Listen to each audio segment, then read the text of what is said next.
Following the acquisition of hundreds of thousands of leaked emails, this week the Huffington Post and Fairfax Media have detailed how the company Unioil stands at the center of a global web of bribery and corruption. And what are the stakes? What are we talking about here? We're talking about billions of dollars of government contracts being awarded as the direct result of bribes paid on behalf of firms including British icon Rolls-Royce, U.S. giant Halliburton, Australia's Leighton Holdings, and Korean heavyweights Samsung and Hyundai.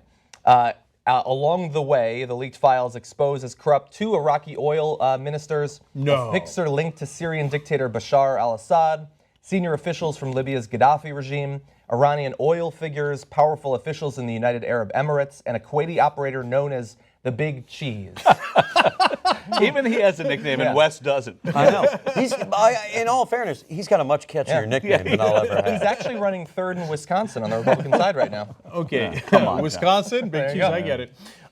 So let's pause here to make fun of these folks, even though it's a very serious story. Okay, I like that the whole world is shocked to find out that the dictators in Syria and Libya might have been taking bribes. They're dictators. They've done worse. Well, are they taking bribes? Of course they're taking bribes. Well, of course they are. Hold on. What's interesting about the story, though, is the dictators didn't come out and say, dude, give me a bribe. Like, what happened was the Assange's were like, we'll take your wife on a shopping trip. We'll buy her some nice things. And then they're like, hey, she was in a great mood after that trip, man. What else you got for me? Yeah. Suitcase full of cash. I mean, that's how it worked. So they weren't, approached and said, if you want to do business in our country, show us the money. They were like... It's more subtle than that. It was like, hey, I'd like to do business in your country, and dude, fuck these rules. How about a Rolex? Yeah. Right. Okay, so let me just build on that real quick before John gives you more of the details. The reason Wes gave him an accent is because the guys who ran this out of Unioil happened to be from Iran originally. They were in Monaco. Well, that should have been a red flag, first of all. It doesn't mean every company out of Monaco is a problem. Or even Monaco. Yeah, Monaco, exactly. Right. And it also doesn't explain why Wes had a Russian accent. You know why? There's so many things that are confusing me. It is, but it's close enough, and a lot of their stuff was in the former Soviet Union and Caspian states, not that's just true. Yemen and Libya. Okay, your story Iran. checks out, Wes. Where all the Texaco gas comes from. Right. Yes. But this company, Unioil, they put it in Monaco. No. Monaco. It's the region of Banaka. Okay. And There are casinos there. You should know that. So they don't actually do anything, right? And so they say that that they help. I've got a description of the process. Yeah, if you want. industrial solutions to the energy sector in the Middle East, Central Asia, and Africa. What are those industrial solutions, and what are you doing it out of a tiny country for? Anyway, no. Here's the solutions to get the contracts, right? Yeah. And Wes is absolutely right. The fascinating thing about it is, and it reminded me of Confessions of an Economic Hitman, right? It's not that the dictators or just a random oil minister in Iraq, etc., is coming to these guys and saying, gimme, gimme, gimme. It's the giant Western companies that are using Unioil to go over there and slowly seduce them into corruption. Yeah. So it reminds me of the money in politics. The Republicans are like, oh, government is a problem. Oh, this government is so corrupt. Now, we agree government is corrupt. Who do you think corrupted them? Like, they never talk about that side. The guys who give the campaign donations, who do the lobbying, they do that for a reason because they're going to make more money. They're the ones who started the corruption in the first place. And in this case, it is illegal corruption. As John has more details. Yeah, so why don't we describe the process? Because it might seem like, oh, so the CEO of Rolls-Royce is bringing around cash. It doesn't actually function like that. This is a brief description. How they make their money is simple, talking about Unioil.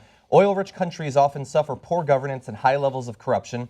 Unioil's business plan is to play on the fears of large Western companies, like the ones we've listed, that they cannot win contracts without its help.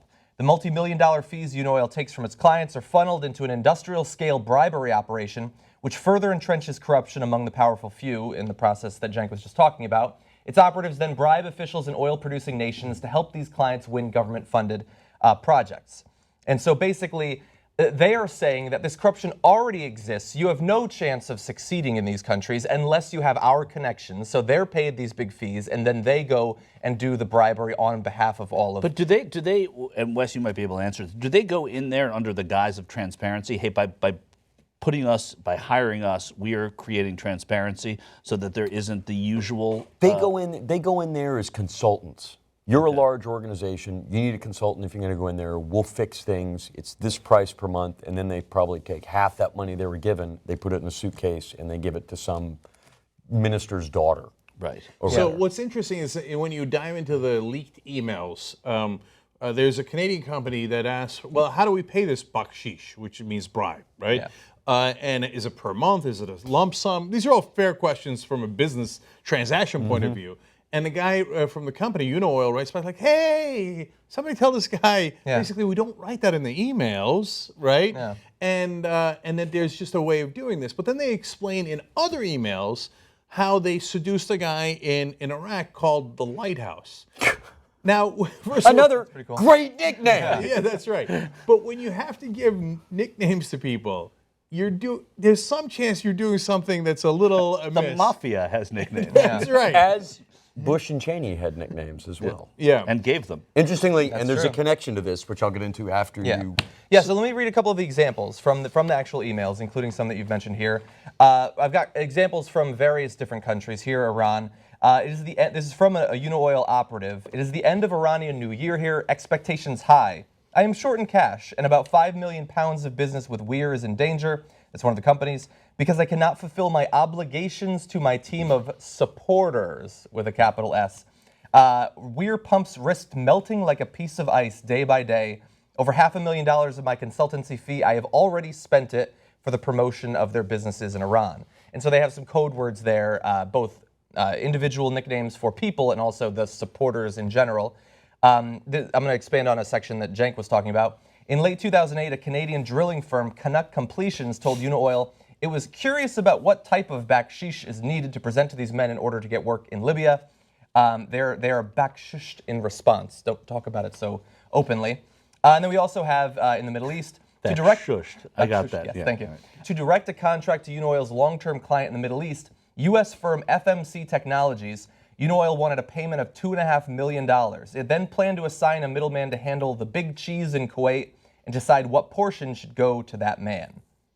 So a couple of notes there. It's funny that they use middlemen too. They are the ultimate middlemen, but a lot of times they don't know the guys, right? So then they use middlemen for their middlemen. And then to answer your earlier question, Wes, in that particular case, 70% of the money that they got went to the bribe to pay the big cheese in Kuwait. They kept 2% and they gave 1% to the other middleman who actually knew the guy. Yeah. Right. So that's how everybody gets paid. In another case, they were giving a guy $6,000 a month, $5,000 he would keep, $1,000 he would then bribe other people in his area with. So Obviously, not a very expensive area. It's trickle-down bribery, really. Yeah. In another email, one of the companies, I said Western companies earlier, but it's not really Western. It's multinational corporations that are also from Asia as well, from the richer countries, honestly. Samsung, Yeah. Hyundai. Right. And the U.S., KBR, which was a subsidiary of Halliburton for a long time, including the time in which they were getting some of these contracts and working with Unaoil, and then Australian companies as well. So the executives in one of the emails makes it clear, or the Unaoil guy says about the executive, remember, no names in the contract. Now, the reason you don't put names in the contract is so you can't get indicted later. Okay, now if there's no issue with corruption and you're all on the level, there's no need for an executive to say, don't put my name on the contract, right? But these are all against the law in these developed countries, certainly against the law here in the United States, also UK, Australia, etc. So that's why and Canada, that's why a lot of those executives want no part of their name being attached to this while they do it anyway. Yeah. Yeah, so I think we're gonna get into the article that was written about it originally, but the Huffington Post and Fairfax Media, in terms of tracking down, they were approached by this source that then developed into a relationship that led to other sources, which is very good work on their part. The sort of investigative journalism around the world that we don't see that much of anymore. And in response to the publications coming this week, the U.S. The FBI is investigating the allegations against Unaoil. A source familiar with the matter told Reuters. The U.S. Department of Justice declined to comment, as well as Unaoil, saying, due to recent developments, it would be inappropriate for the company to comment at this time. although it has now come out that they attempted to threaten Huffington Post and Fairfax into not publishing it in advance of the publication this week. In our laws, you don't have to know specifically that the bribe is being paid. You have to have some sense that it is, right? So, and there's a legal standard for that that I can, deliberate ignorance or willful blindness, right?